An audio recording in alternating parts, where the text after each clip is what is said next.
name is Meni. I'm also a speaker. We have a lot of very exciting and interesting content for you guys. I will talk about Apache Spark with Airflow and batch computing and workflows and fun stuff. Rohit will continue with Spark streaming and AI features relate to it. I just been in, came from San Francisco, and there was a lot there was like a conference before the main Databricks one for contributors, and the Apache Spark guys that works on streaming shared a lot of exciting stuff on that. Then Brad will from Google will talk about the works they did with Spark accelerators, like especially Gluten and Velox that they included in the system, which is also a super exciting stuff. Awesome. So a little about me. My name is Meni. I'm the co-founder and CEO of DataFlint. We are also helping to organize this meetup. Thanks, Rocked, for the hosting and helping with venue.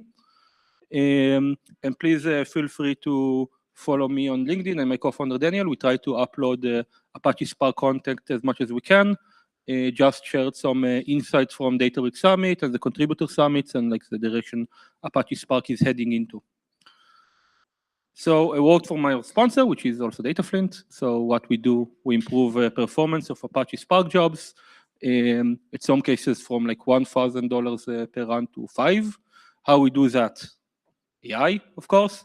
So we build production-aware agents for Apache Spark, basically the ability for Cursor, Claude, and other harnesses to have the context of what's actually happening in production and the performance under the hood of Spark.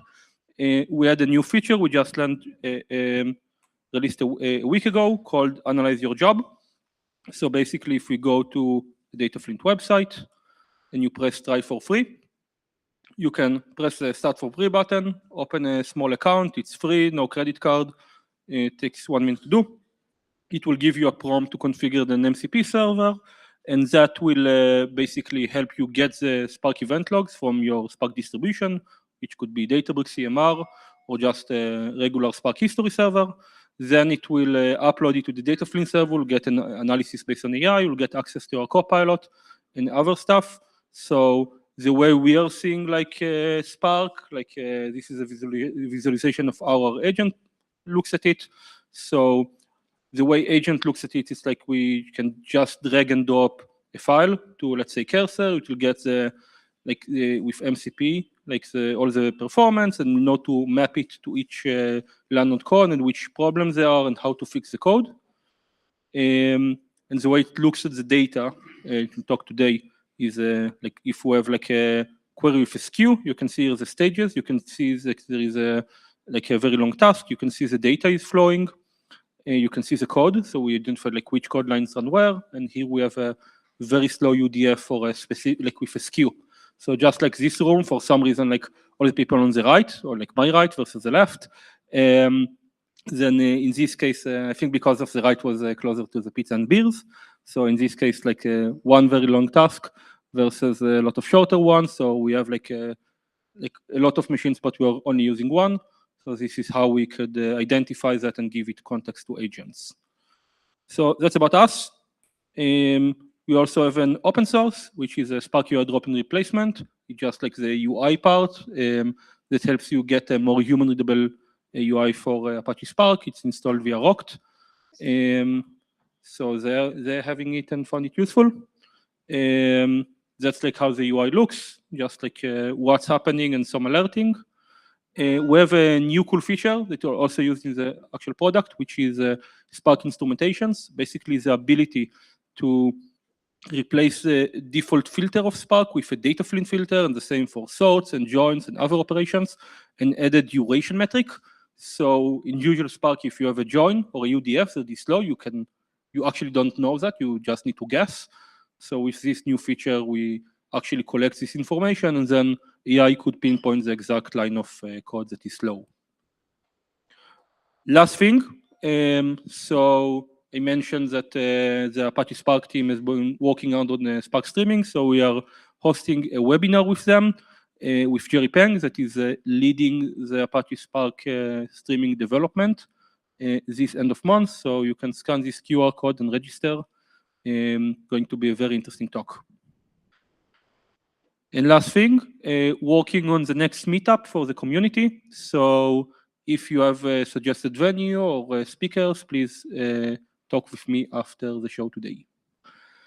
And without further ado, the first speaker is me. And I'll talk about orchestrating Spark with Airflow and trade-off around cost and performance. So first, what is Apache Airflow? What is Apache Spark? What's the difference? So Apache Spark is our execution engine. It's an engine that knows to run multiple executors or take like hundreds of machines to process like petabytes of data and move data from place to place.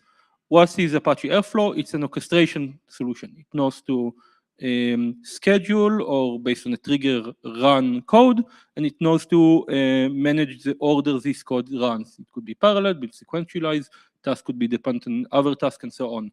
So basically all the ETL jobs or all the jobs that moving data from place to place, especially in batch mode, is running in the world with Apache Airflow to schedule, let's say a monthly report in 12 p.m., and with Apache Spark to actually move the data. They are both open source projects, and Apache Spark is the most popular data engine, and Apache Airflow is the most popular orchestration engine.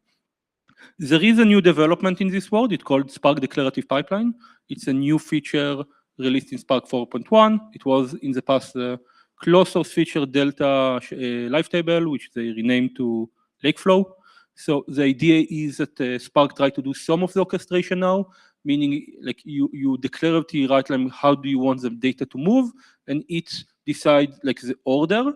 It's not doing the triggering or the scheduling or the error handling, it's just doing the order or helping some of the orchestration. That's like super new feature. It's still like haven't got a lot of traction, but interesting development in those areas. So let's say we have an Airflow DAG. It's all green. Every task can complete successfully. Everything is happy. But behind the scene on each task there is a Spark cluster. And this task has a job that reads 7 billion rows 5 times for every task. Nobody notices. So 3 questions we'll try to answer today. Which step in this case is in your budget? Second step, should we run steps sequentially or in parallelize? And why it should affect like the performance or the cost? And finally, once we understand each dog what he's doing, how we could allocate resources or change the behavior in a step that like will get the best performance. So to continue with the stories, this is actually a use case from one of our customers in production. So first they had a huge workflow with dozens of steps, but 72% of the cost was in 8 steps. 5 of them run in parallel, so you can see sometimes the duration is the same. So in Airflow you see like the same duration, but each step is spanning different times, different number of machines. Some of you are using 10 machines, some 100, some 1,000. So the cost is different, although like the duration is the same. So that's like a view from DataFlint. We collect, we'll talk about that later, like you need some way to understand for each task how much it costs or how much resources it span. So we have these 5 steps running in parallel.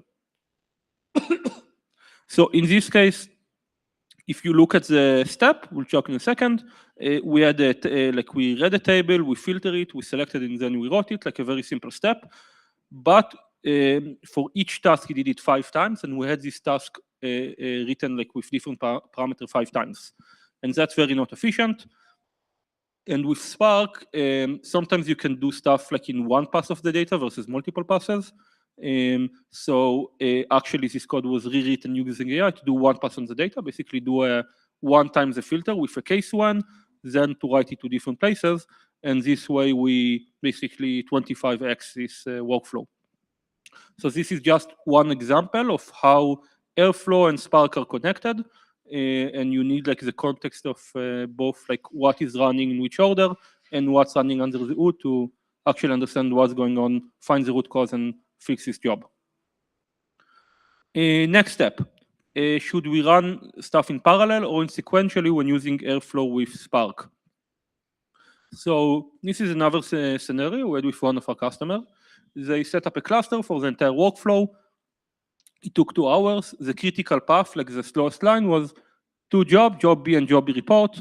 one was 52 minutes, one was 42 minutes, so it took like an hour and a half. They actually didn't have any relation, so you could run in parallel. So would running them in parallel would actually like make this job twice as improve performance 2x. It both like makes sense. It will run like in 52 minutes, right?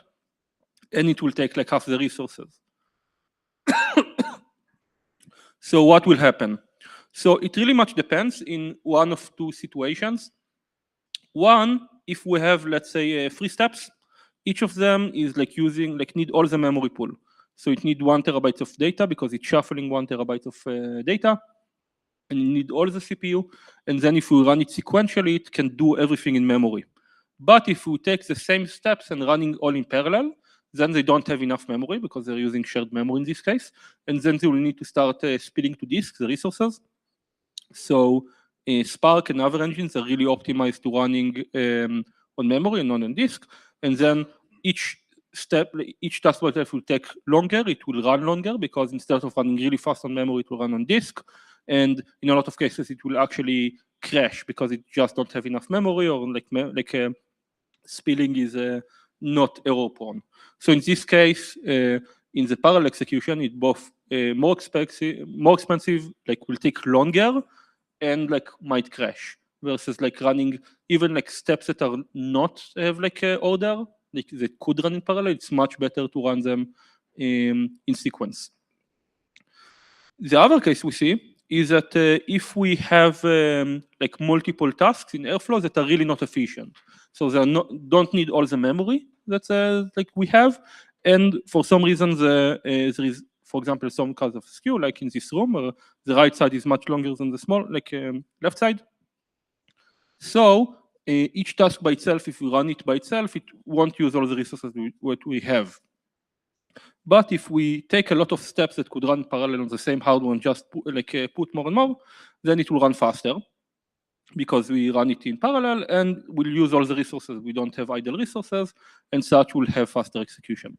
So the dilemma of running sequentially or in parallel is very determined by the CPU and memory usage of your Spark jobs. Ideally, in big data, if it's a process that processes a lot of data, it should be efficient. It can and should use all the memory and all the CPU, and then we really want to run in sequence, even if it could be parallelized. So that's connect to like the final dilemma here, which is the deployment mode. So we see like in our customer 3 different strategies to how to do resource management with Airflow and Spark. The first option is that for each task, we'll start a fresh new cluster. The advantage is that it's fully isolated, really easy to calculate cost because the cost of the task is like the cost of the machines. Super easy. We don't have any issue of resources. We can set the resources per each task and have like a perfect synergy between like what the task needs and the resources it gets. There is no collision, just like we talked. But the huge disadvantage is overhead. So we see a lot of tasks. It should take like 1 minute, but it takes 10 minutes to set up the cluster and 2 minutes to tear it down. And then like the cluster or the machine actually working only for 8% of the time. The second, which I like referring to the last one, is dedicated cluster per workflow. So each workflow run, let's say like the report for 1 hour at 12 p.m. is having it on cluster. The advantage is it's really easy to know like how much the workflow costs. You can do for the workflow run, you can do like for each run like scaling, like we know like this cluster needs this amount of resources. And that's like easier to manage. Like if each task by itself is really short, but the workflow is long enough, then the overhead is much smaller, but there is still overhead. The last pattern we see, and Rock will talk in their use case, is a shared cluster. Basically, you have a huge cluster, usually a Kubernetes or a Yarn cluster, that you put all your jobs from all your DAGs into this one cluster. The advantage is it's like the most resource efficient because a workflow, like we can run very short workflow, very short task. You can, when a workflow like finishes to run, then another workflow could pick up the same machines and continue from there. But Rock will talk in this today, like on streaming, it's really hard to do like management from multi like tenancy management of clusters, meaning nobody set up like how much resources they need. You just have like thousands or tens of thousands of machines. Everybody is using them. It's much harder to understand cost or manage auto scaling, when to scale up and down, depends on usage. It's like much more complex and challenging. Finally, what we do about it, or how to manage resource utilization. So let's say we have this Spark job. It has like needs all the memory it needs. Like it's like 92% utilization, but the core utilization 20%. You can see in the graph like the orange line is how many cores we have. The blue line is how much we actually use. So let's say we measure, and this is our Spark job. What we can do about it. So first we need to find out which query is belongs to, and then which stage is a problematic one. So you can see here is a stage 55. Then we need to understand what's the issue, why it's not using all the resources. In this case, it's a very simple skew. So you can see here that we have one very long task versus very short ones. And you can see like at the beginning, we are parallelizing everything, like 80 tasks in parallel. But as time goes on, we stay only with one running tasks. There are more reasons why like we won't use all the cores, but that's a very classical one. Then we like that's a very important part, really hard to do in a regular Spark UI. We need to figure out which state belongs to which part of the query and why it is slow. In this case, we have a join that is very skewed, and the reason that it's doing the shuffle to begin with, because we have a large table, 44 gigabytes, and a small table, 33 megabytes. There is a boundary of 10 megabytes. When we don't do a shuffle, we do what we call the broadcast. We just take the 33 megabytes and copy it on each machine.